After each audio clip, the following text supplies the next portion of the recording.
Eu sou Gabriel Molina, eu vou fazer minha apresentação sobre a neuroanatomia da medula espinhal. Eu vou começar falando sobre a anatomia macroscópica da medula e depois passar para a estrutura. Então, a medula espinhal, ela deriva esse nome de medula ser miolo. Mas miolo de onde? Miolo da coluna vertebral, mais especificamente do canal vertebral, e ela ocupa então o canal vertebral, mas não totalmente. Então, quando a gente percebe que a medula começa no nível do foramen magno ou da decussação das pirâmides do bulbo, mais ou menos nesse nível, ela vai descendendo e ela acaba no nível de L2. Então, ela não preenche totalmente o canal vertebral e esse resto é preenchido por filamentos radiculares que vão formar o que a gente chama de cauda equina e um filamento terminal que segue caudalmente e vai ser revestido por uma prega de dura mater e depois se ligar ao cóccix. Quando a gente vê a medula, a gente percebe que ela tem um formato cilíndrico achatado dorsoventralmente, mas que a espessura dela não é uniforme. Ela tem abaulamentos aqui nessa região e nessa região que nós chamamos de intumescência cervical e intumescência lombar. Essas intumescências acontecem porque são regiões em que há mais corpos neuronais e mais fibras que vão formar, então, os plexos braquial e lombo sacral, responsáveis por inervar os membros superiores e inferiores, respectivamente. Aqui, terminalmente, na medula, a gente vê que ela se afila formando o cone medular e, como eu mencionei antes, o filamento terminal. É interessante notar que a medula é percorrida por essas ranhuras que nós chamamos de sulcos longitudinais. Esses sulcos são extremamente importantes para reconhecer depois a estrutura da substância branca. Então a gente tem aqui a fissura mediana anterior, o sulco lateral anterior, o sulco lateral posterior, o sulco mediano posterior e o sulco intermédio posterior, que está presente principalmente na região cervical e vai dividir o funículo posterior em fascículo grácil e fascículo cuneiforme. Então, os funículos são as regiões da substância branca que a gente precisa delimitar. Então, entre a fissura mediana anterior e o sulco lateral anterior, a gente tem o funículo anterior. Entre o sulco lateral anterior e o sulco lateral posterior, a gente tem o funículo lateral. Entre o sulco lateral posterior e o sulco mediano posterior, nós temos o funículo posterior. Em relação à substância cinzenta, que é essa região em H ou em asa de borboleta, a gente pode delimitar a coluna posterior, a coluna anterior, a coluna lateral, que está presente em regiões mais torácicas e lombares, e o canal central da medula, que é um resquício da luz do tubo neural.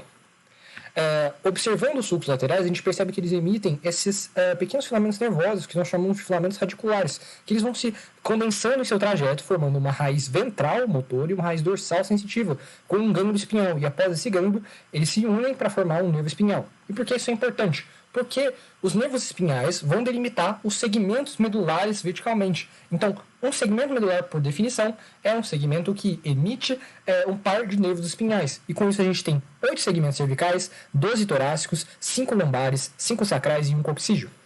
Só que é importante notar que a coluna vertebral ela não acompanha na relação 1 para 1 os segmentos da medula espinhal. Isso porque a medula espinhal, como eu comentei, ela não ocupa totalmente o canal vertebral.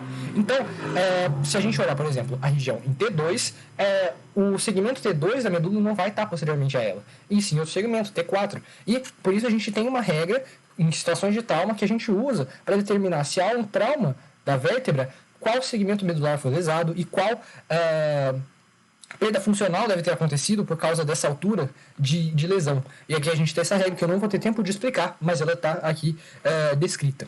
A topografia medular que eu mencionei, ela acontece durante já o desenvolvimento, em que, após o 4º mês de desenvolvimento, a coluna vertebral começa a crescer de maneira mais rápida do que a medula espinhal. E com isso, ela vai arrastando os nervos espinhais e a medula espinhal ela para de ocupar totalmente o canal vertebral e os nervos espinhais vão aqui descendendo e eles ficam mais inferiormente em relação aos segmentos que geram esses filamentos radiculares que vão se formar.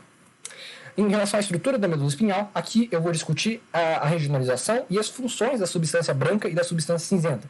Começando pela substância branca, como é um tema bastante complexo, eu dividi por cores as vias ascendentes e vias descendentes. As vias descendentes são aquelas vias que vão descender do córtex cerebral, do tronco encefálico e vão enviar informações para a medula espinhal. E as vias ascendentes são vias que vão ascender, levando informações da medula espinhal para o cerebelo, para o tronco encefálico, para o encéfalo. E as subdivisões dela, que são o sistema lateral e medial, e aqui no caso das vias ascendentes, nós vamos subdividir por regiões de acordo com os funículos que eu descrevi. Então, as vias descendentes, elas podem ser divididas em sistema lateral, que ele está localizado predominantemente no funículo lateral, e o sistema medial, que está mais no funículo anterior. E eu já vou explicar por que esses nomes existem. Porque o sistema lateral é composto por vias que vão descender e vão terminar no grupo lateral da coluna anterior. Esse grupo é composto por neurônios que vão inervar a musculatura dos membros distalmente. E aí, daí a gente já tem a função desses tratos. O trato córtico lateral, que se origina no córtex, e o trato rubro-espinhal, que se origina no núcleo rubro do mesencéfalo. Eles têm essa função de motricidade voluntária apendicular distal. E o principal trato desse sistema é o trato córtico lateral, que tem um ponto neuroanatômico fundamental, que é que ele cruza o plano mediano na região do bulbo, no que a gente chama de decussação das pirâmides, e isso faz com que o córtex de um hemisfério cerebral comande o hemicorpo contralateral. E lesões acima dessa decussação vão resultar em uma paralisia contralateral. E lesões abaixo da decussação vão resultar em uma paralisia ipsilateral. E o sistema medial, como contraste, ele é formado por vias descendentes que vão terminar no grupo medial da coluna anterior da substância cinzenta, que é composta por corpos de neurônios que vão emitir axônios que vão inervar a musculatura axial e apendicular proximal. E daí a gente tem a função do trato córtico anterior, que é responsável por essa motricidade somática, axial e apendicular proximal. E, obviamente, como a gente está falando de musculatura axial, a gente fala de postura. Então, os ajustes posturais vão ser realizados por tratos desse sistema, como os retículos espinhais e os vestíbulos espinhais. E a cabeça também é orientada, de certa forma, por esse movimento do esqueleto axial e dos músculos axiais. Então, a gente tem o trato teto-espinhal que faz essa conexão. Então, ressaltando aqui o trajeto do trato córtico anterior, ele descende e ele vai cruzar só a nível da comissura anterior, no nível do motoneurônio que ele inerva. Então, quando a gente vê o trato córtico lateral, ele tem esse contraste que ele já cruza a nível do bulbo, e ele vai descendendo. Agora, falando sobre as vias ascendentes, eu vou começar pelo funículo posterior, em que tem essa divisão que eu comentei pelo septo intermédio posterior, do fascículo grácil medialmente e fascículo cuneiforme lateralmente. E eles têm origem no neurônio do gânglio espinhal, que eu comentei, e vai emitir um axônio que vai ascender por essa via. Só que é importante notar que o fascículo grácil e o cuneiforme tem uma diferença topográfica. O fascículo grácil ele é mais caudal, ele é formado por raízes coxígeas, sacrais, lombares e torácicas baixas. E então ele está presente aqui nessas regiões mais inferiores. E o fascículo cuneiforme ele só surge a nível torácico e principalmente cervical. Então é por isso que, como eu comentei, o septo intermédio posterior ele só está mais visível a nível cervical.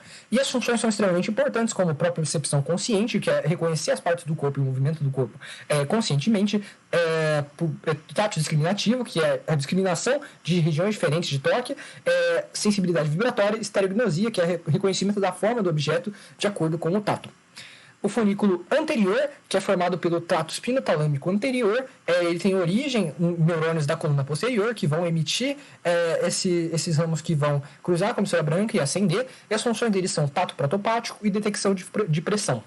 O funículo lateral, por sua vez, ele é formado pelos tratos espinocerebelares anterior e posterior e trato espinotalâmico lateral. Ele também tem origem em neurônios da coluna posterior, só que o trato espinotalâmico lateral e o espinocerebral anterior, eles vão cruzar da forma que está mostrado nessa imagem, enquanto o posterior, o espinocerebral posterior, ele é direto.